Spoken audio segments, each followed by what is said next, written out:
The first thing she remembered was the sound of wind, wide, unbroken, whispering through the tall grass like the voice of the earth itself. It carried no boundaries, no fences, no walls.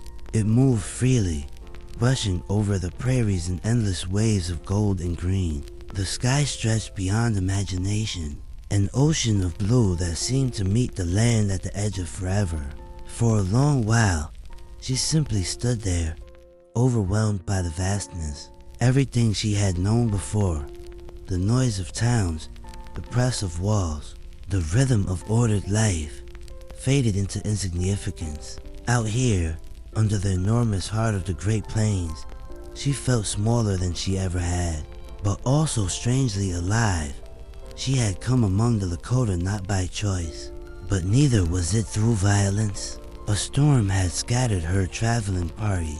Horses panicked, supplies vanished, and in the chaos she had wandered for days, sunburned, thirsty, and lost.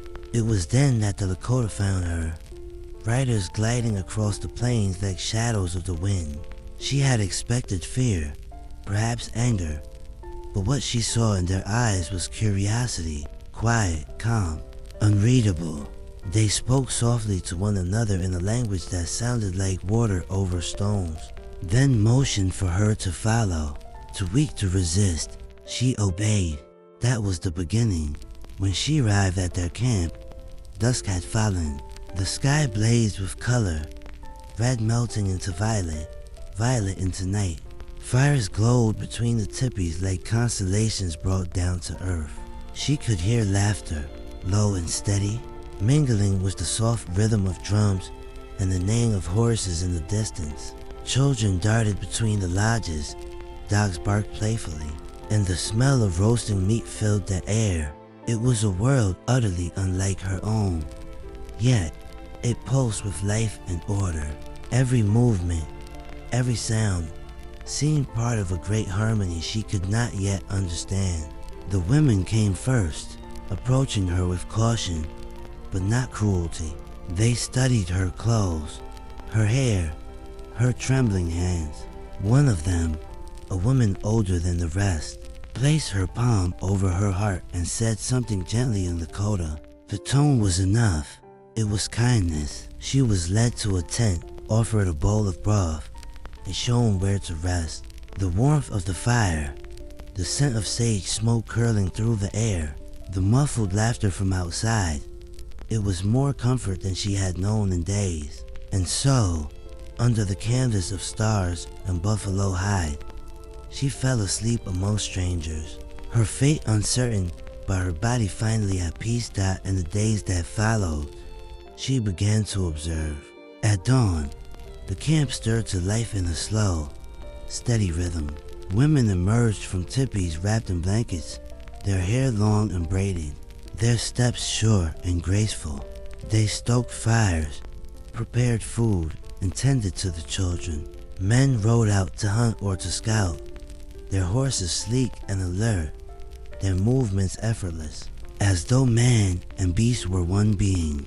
The air smelled of smoke, leather, and earth, clean. Ancient scents that spoke of survival and tradition. At first, she felt clumsy among them. Her clothes marked her as foreign, her manners awkward, her words useless. She could not speak their language, could not understand their rituals, yet no one mocked her. They watched her patiently, occasionally demonstrating tasks through gesture. A young woman taught her how to grind dried corn into meal using a smooth stone. Another showed her how to tan hides, rubbing them with fat and stretching them until they softened. Her hands grew blistered, then calloused. The pain faded into something almost satisfying, the feeling of learning, of belonging through effort. What struck her most was the rhythm of cooperation. No one commanded, yet everything was done. Fires were lit, hides stretched, food cooked, tools repaired. Children ran freely, but always under the watchful eyes of elders. Laughter was frequent, arguments rare. Every action seemed connected to something larger. The land, the animals, the seasons. The Lakota lived not against nature, but with it. The buffalo provided meat, tools, and shelter. The river offered water and song. The wind carried messages and omens. It was a balance born of respect, not dominance. Slowly, she began to understand fragments of their language. Words for the sky, for the river, for the heart. She learned that W.I. meant sun, and that the sun was not merely light, but life itself, a sacred circle that rose and fell in rhythm with all things. When the elders spoke around the fire at night, she could not follow their meaning, but she felt their presence, strong, patient, wise. Their voices carried weight, yet they spoke without anger or haste. It was a kind of authority that did not need to shout. The first time she laughed among them, truly laughed, came during a hunt for berries. The younger women teased each other gently, singing as they gathered fruit. When she tripped over a root and spilled her basket, they didn't scold her, they laughed with her, helping her pick them up again. In that laughter, something shifted. The wall between outsider and guest began to fade that at night. She sat by the fire, wrapped in a blanket, listening to the drums. The rhythm was hypnotic, like the heartbeat of the earth. The stars above seemed closer than she had ever seen. Vast, shimmering, eternal. The air was cool and clean, scented with sage and smoke. Sometimes the men sang, low, resonant chants that spoke of ancestors, of courage, of the great herds that once moved like clouds across the land. Though she did not understand the words, she felt their meaning. It was a song of life itself, of loss, endurance, and reverence. One evening, the old woman who had first shown her kindness sat beside her. In halting gestures and simple words, she tried to explain something, that everything, from the wind to the stars, had a spirit, Waka, the sacred essence that connected all living things. You, the woman said, tapping her chest, have Waka. Then she pointed toward the sky. The stars, Waka, the river, Waka. The outsider nodded slowly, understanding not the words, but the feeling that the world was alive. Not a collection of objects, but a single breathing being. That night she dreamed of the prairie, endless, rolling, alive with whispers. The grass bent like waves. The sky shimmered with unseen light. She felt herself dissolving into it, no longer lost, no longer separate. When she awoke, the sun was rising over the horizon, painting the sky in gold. Somewhere nearby, a child was laughing, and a hawk soared overhead, circling in silence. For the first time, she didn't feel like a stranger in this world. She was still learning, still fumbling, still carrying memories of another life. But the plains had begun to change her. The wind no longer sounded empty. It spoke in a voice she was beginning to understand. The people around her were no longer a mystery, but a mirror of the earth itself, enduring, proud, and deeply connected. And as she stood at the edge of the river that morning, feeling the cool water run between her fingers, she realized something profound. That belonging isn't given, it's earned. It grows from humility, patience, and the willingness to listen. Out here, under the vast blue breath of the sky, she was learning how to listen. The first weeks among the Lakota flowed like water through a narrow canyon, slow at first, unsure, then gaining shape, sound, and movement. She had arrived as a stranger surrounded by language she did not understand, gestures that seemed foreign, and a silence that at times felt louder than words.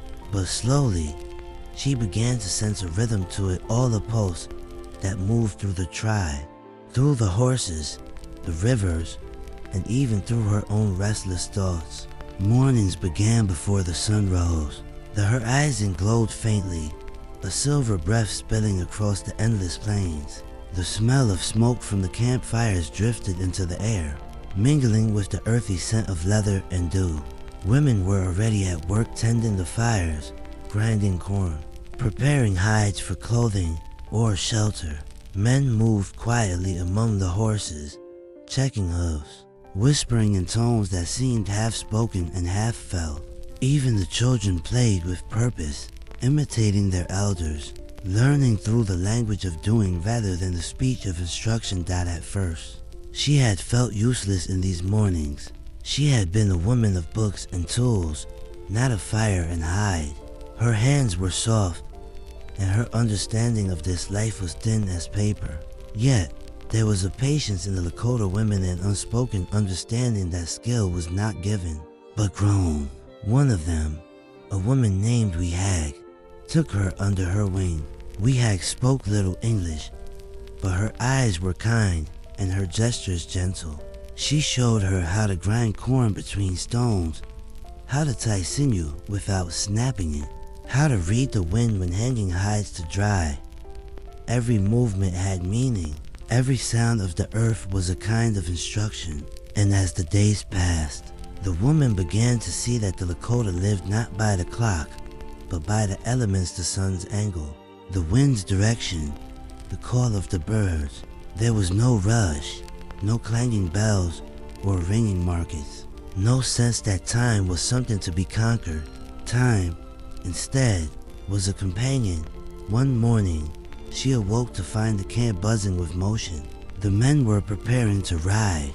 Feathers were woven into their hair, paint marked their faces, and the horses majestic, restless, stamped the ground as though feeling the weight of what was to come. It was not war, she was told, but a hunt. The bison had been spotted to the north. She watched as the men rode out in a single sweeping motion, the dust rising behind them like smoke. Hours later, the distant plains echoed with the rumble of hooves and the cries of men and beasts. The hunt was both terrible and magnificent, violent yet reverent. When they returned, they carried not just meat but stories. The women greeted them with quiet pride, their hands already busy preparing fires and stones for cooking. She was invited to join the work. It was not glamorous. It was heavy, bloody, exhausting. But she saw the reverence with which every piece of the animal was treated, nothing wasted, nothing taken without thanks.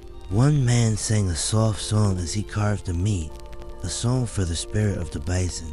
The rhythm of his voice merged with the crackle of fire and the hum of the evening wind. And for the first time, she understood that survival here was not a battle, it was a partnership with the world.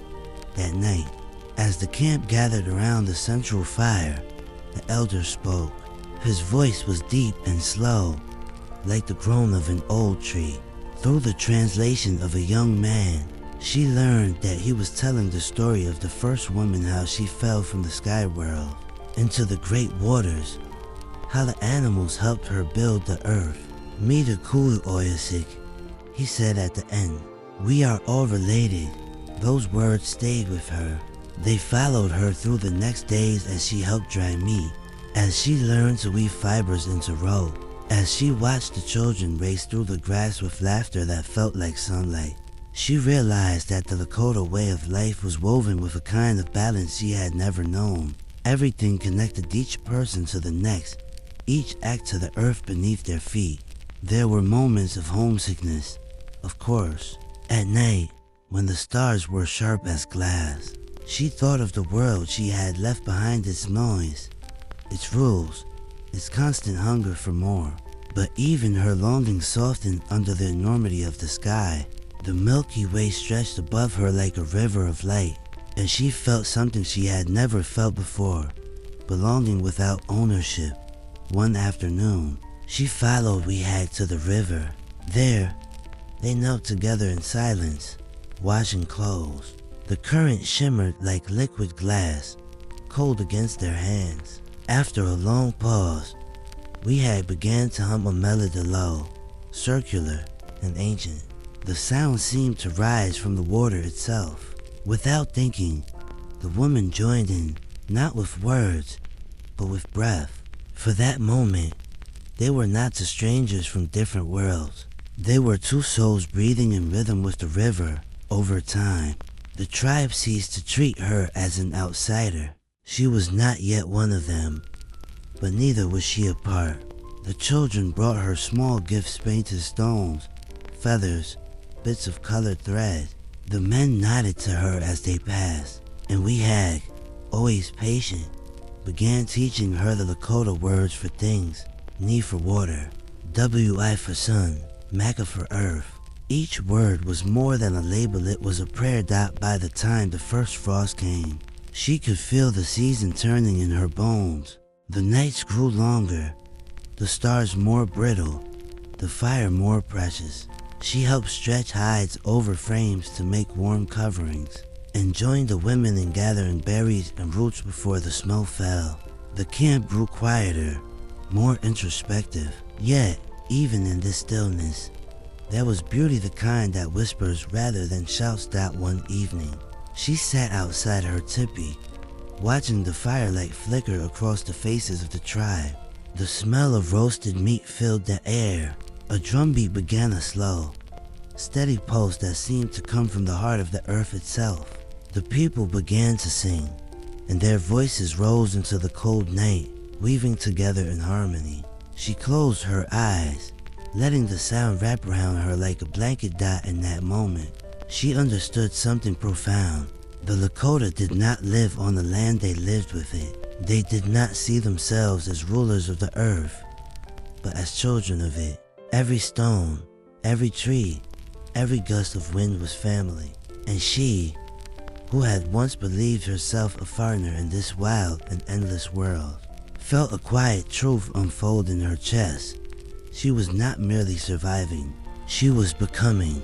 Winter came quietly, the way a candle flame dims not all at once, but gradually, until you realize that warmth is only a memory. The plains turned white, wind swept endlessly across the horizon, and every sound was muffled beneath snow. Yet within the Lakota camp, life pulsed on a slow, rhythmic heartbeat beneath layers of fur, smoke, and prayer. By now, she was no longer seen as the outsider who had stumbled into their world. She was something in between, a bridge, a guest who had stayed long enough for the seasons to memorize her name. Her hair had grown long, darkened by sun and wind. Her skin, once pale and fragile, had learned to bear the burn of cold mornings and the sting of smoke. She no longer flinched at the howl of wolves or the sudden crash of thunder. These sounds had become part of her, woven into the rhythm of her breathing. Her days were filled with quiet labor. She stitched hides into clothing, ground herbs for medicine, and helped carry water from the frozen stream. The tribe's healer, an old woman with eyes like polished stone, began to teach her about the healing power of the earth. Each plant had a story, the old woman said. The sage that cleansed the air, the cedar that guarded against spirits, the sweet grass that carried prayers upward on the smoke. She learned not only which roots to gather, but when and how, never taking more than what was needed, always offering a piece of tobacco in thanks. It was during these lessons that she realized how deeply her sense of the world had shifted. In the life she once knew, nature had been a backdrop, something to pass through or to conquer. But here, it was alive, intentional, intimate. The Lakota did not speak about the world. They spoke with it. They did not pray for things to change, they prayed for strength to walk rightly within the change. At night, when the firelight flickered across the inside of her lodge, she would lie awake and listen to the winter wind brushing against the hide walls.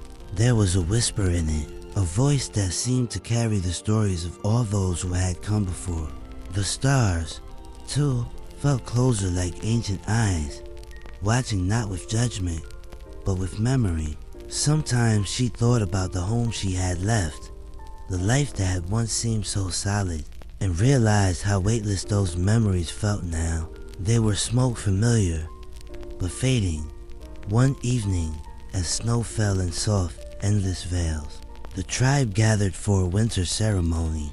The elder men sang around the fire while the women brought food and water, the children huddling close in their mothers' arms. The air trembled with the steady beat of drums, each thump echoing through her ribs. A young man stepped forward, his face painted in black and red. He spoke in Lakota, his words flowing like water, and though she understood only fragments, the tone was unmistakable gratitude, remembrance, respect. Then the old healer motioned for her to come closer. Confused, she approached, bowing slightly. The elder took a small pouch and pressed it into her hands. Inside was a smooth stone, polished and warm from the fire. "Maka," the healer said softly, pointing to the ground. "Earth." Then she touched her heart. While a chimed spirit, the message was clear enough. What grows from the earth must also grow within. She closed her fingers around the stone, feeling its weight trio, grounding, eternal. And for the first time, she felt a deep sense of belonging that was not given to her by anyone, but born within her own silence. That as the months passed, the boundaries between them and her began to blur. She was invited to join in the women's laughter, to braid hair, to carry food to the elders. She even began speaking more Lakota words, her accent clumsy, but her effort respected. When spring came, and the snow melted into rivers that sang their way across the plains, she walked barefoot through the thawing earth and realized she could no longer imagine life without the hum of this land beneath her. But life among the Lakota was not without sorrow. One morning, word spread that a young hunter had fallen from his horse and been killed. The air grew heavy with grief, but not despair. The tribe moved through their mourning like a song slow, reverent, threaded with memory. She watched as they gathered together, sharing food, stories, and silence. Death here was not an end, but a continuation. The elders said, "He rides now with the ancestors, and the wind will remember his name." Those words struck her deeply. In the world she had come from, death was feared, resisted, hidden away. Here, it was honored. Life and death were not opposites. They were companions. That night, as the fire crackled low and the stars shimmered like tears across the sky, she whispered her own prayer clumsy, whispered into languages, but from the heart, for peace, for memory, for understanding that was the seasons turning again. Her sense of self became less defined by where she had come from and more by what she carried within. She had learned to read the sky to know when rain would come by the feel of the air. She could tell which herbs soothed fever and which healed wounds. She had become fluent, not in language, but in listening to the trees, to the water, to the space between words.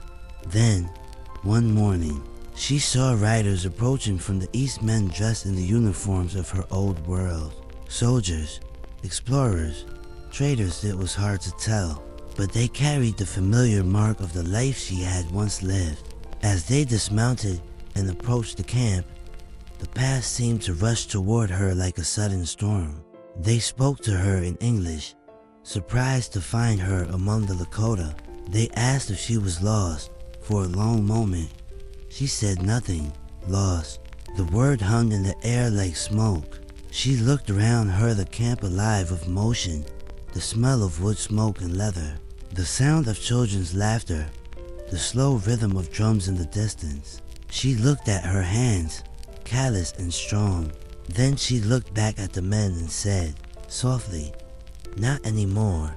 They did not understand, but she didn't need them to. That evening, she stood on a small hill overlooking the plains. The sky was a wide ocean of color gold melting into violet, violet into night. The wind danced through the tall grass, whispering the same words she had learned to hear in everything. Belong. She realized then that life among the Lakota had not erased who she was. It had revealed her. The old world had taught her how to survive. This one had taught her how to live. It had shown her that peace is not the absence of struggle, but the presence of understanding.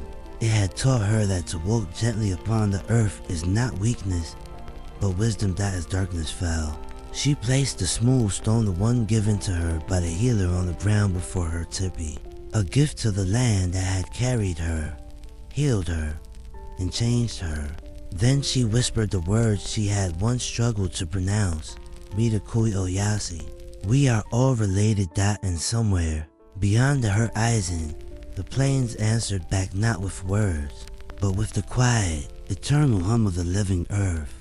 Years later, long after her footprints had faded from the soft dust of the plains, she still carried the wind in her hair and the smell of smoke in her clothes. Time had drawn her away from the Lakota camp, not through choice, but through the slow, inevitable pull of history. Traders, settlers, soldiers, the expansion of towns and roads. The world she had once belonged to was swallowing the horizon. Yet, though her body had left that life, her spirit never truly did. She had returned to a settlement near the edge of the Missouri River, where buildings of wood and brick replaced tipis, and smoke came not from campfires, but from chimneys. People spoke fast here, always in a hurry, their words sharp, their faces pale with worry. It was strange, almost alien. After years of moving to the rhythm of the earth, this place felt like a constant storm. The ticking of clocks, the clatter of tools, the endless sound of demand died at first. People whispered about her. She dressed differently, spoke softly, and looked directly into the eyes of those who avoided such honesty. Her hands, marked by years of labor and weather, moved with patience. When she smiled, it was slow, deliberate, like the opening of a morning flower. The settlers didn't understand her calm. They mistook it for strangeness, but she didn't mind. She had learned long ago that understanding did not always require words. She found a small cabin on the edge of town, near a stretch of open grass that reminded her of the plains. Each morning, she woke before dawn, just as she had among the Lakota. She built her fire carefully, whispering thanks to the wood and the flame, a quiet ritual that puzzled those who saw it. To her, it was not superstition, it was respect. Every spark, every breath of smoke was a reminder of the connection between life and the unseen. Sometimes she would walk to the river, watching the current ripple under the sunlight. The wind here was gentler, but it carried echoes, the songs of drums, the laughter of children, the call of the eagle. She would close her eyes and feel again the pulse of the plains, the heartbeat of the Lakota camp she had once called home. She kept the small stone that the old healer had given her. It sat on a shelf near her bed, smooth and worn from her touch. It was her link to that other world, a world of balance and breath, where nothing was owned but everything was shared. Years rolled forward, and she grew older. Lines crept along her face, not from worry, but from weather, from sun and wind and time. Children in the settlement began to visit her cabin. They were curious about the quiet woman who told stories unlike any their parents knew. She would gather them around her fire in the evenings, her voice soft and slow, like the rhythm of a drum far away. She told them of a world without fences, where the stars were so close they could light the path of travelers. She told them about people who lived by the turning of the seasons, who sang to the sky and thanked the river before drinking from it. The children listened wide-eyed, and though they could not fully imagine it, her words planted something deep within them, the sense that there was once a way of living that was not built on fear or hurry, but on harmony. One day, as she sat outside with a young girl named Clara, curious, wild-haired, and full of questions, she noticed a hawk circling high above. She smiled and pointed. "Do you see that?" she said softly. "When a hawk flies above you, it is said that the sky remembers your name." Clara tilted her head. "Who told you that?" "The wind," she said with a grin. "And an old friend." The girl giggled. But years later, when Clara was grown, she would remember those words, the tone, the quiet certainty, and realized that what the woman had taught her wasn't just about hawks or winds. It was about seeing the sacred in everything that as the woman's hair turned silver. Her dreams began to fill with the faces of those she had known long ago.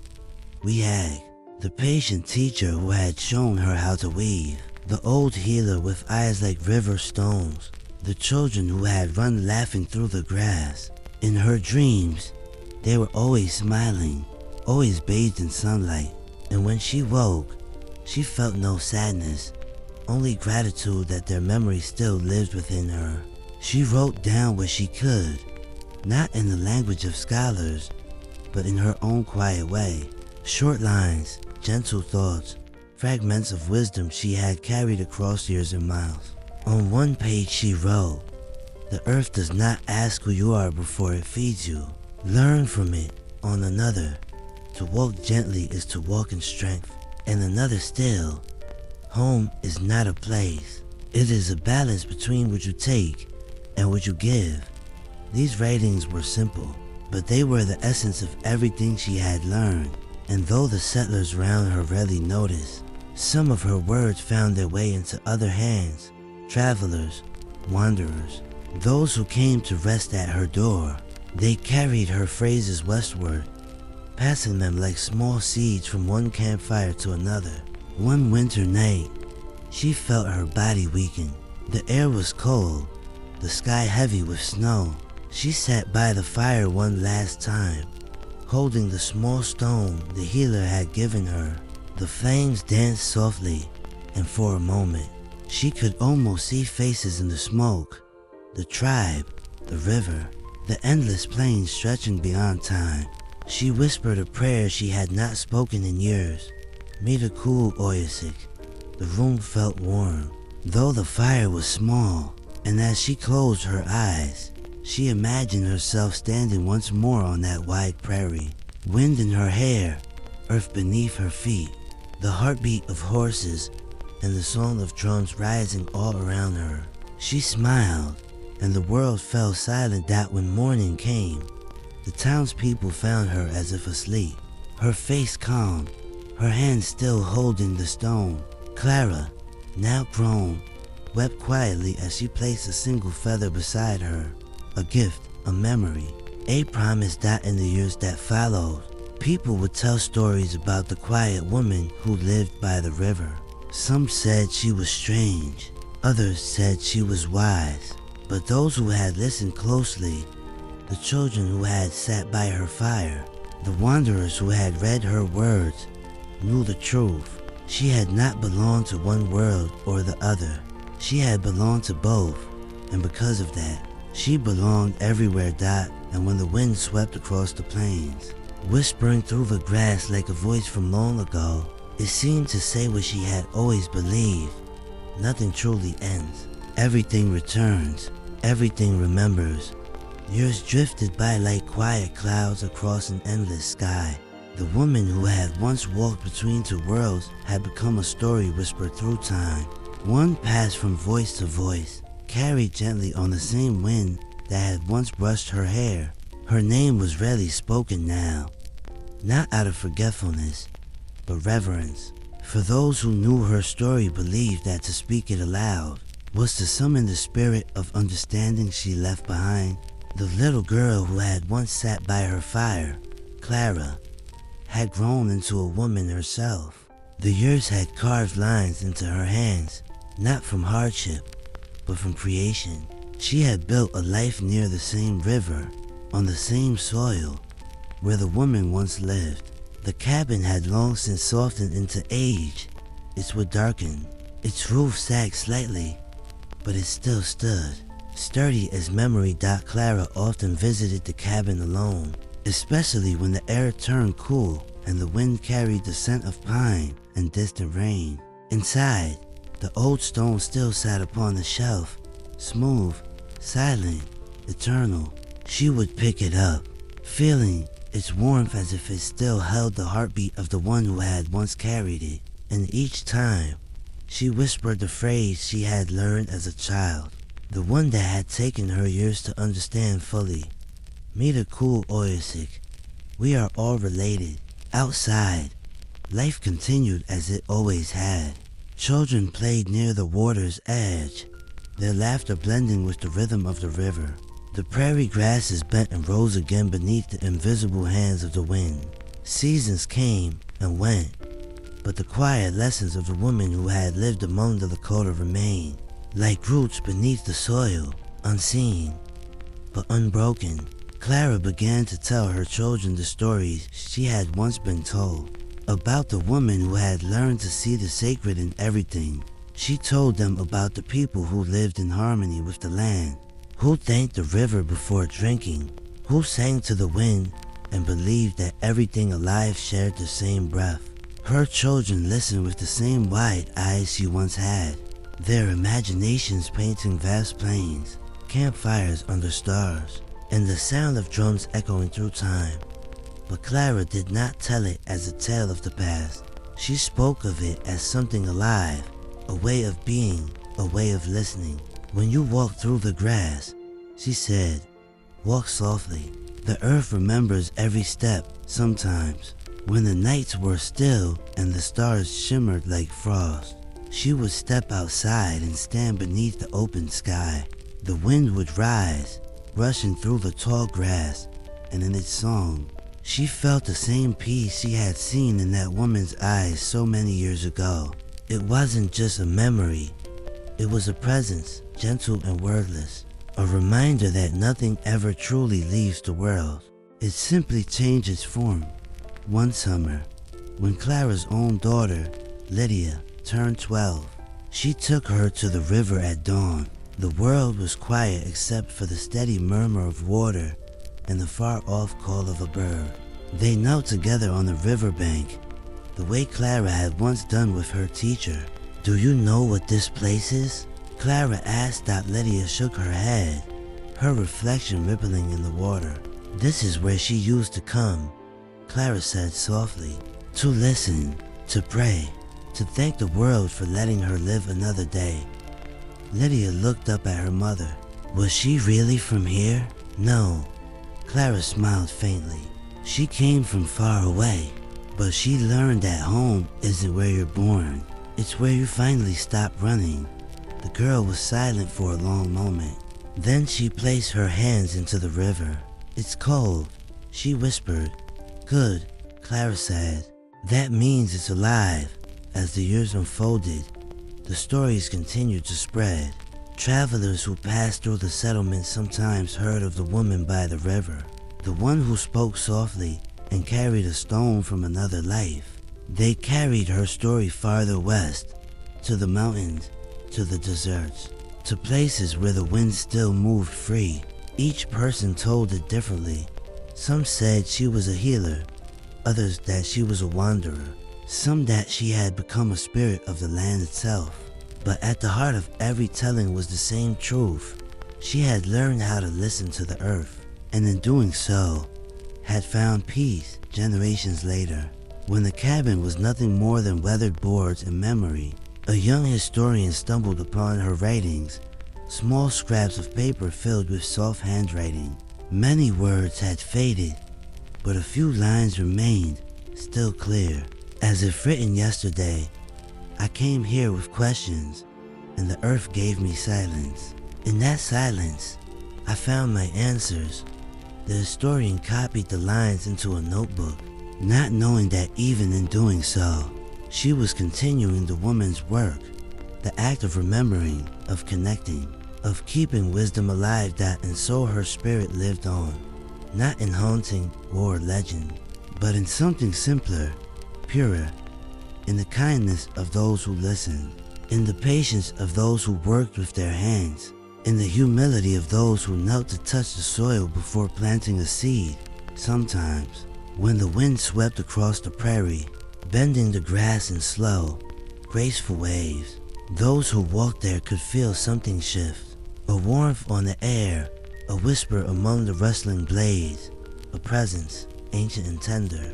It was not her voice, but her understanding that lingered, a reminder that everything alive breathes together, and that the heart of the world still beats beneath every footstep, even now. The people of that region speak of an unnamed peace that settles over the plains at sunset, a hush that feels both solemn and comforting. The elders say it's the land remembering. The children call it the spirit of the wind. But perhaps it's simply the echo of one woman's journey, one life that bridged the worlds, teaching both to see each other not as strangers, but as kindred. And when the night deepens and the stars spill across the sky, some swear that if you listen closely, beyond the crickets and the breeze, you can hear it, the faint hum of a song without words, rising and falling in the dark, a song that says, quietly but clearly, we are all related, we are all remembered, we are all still here.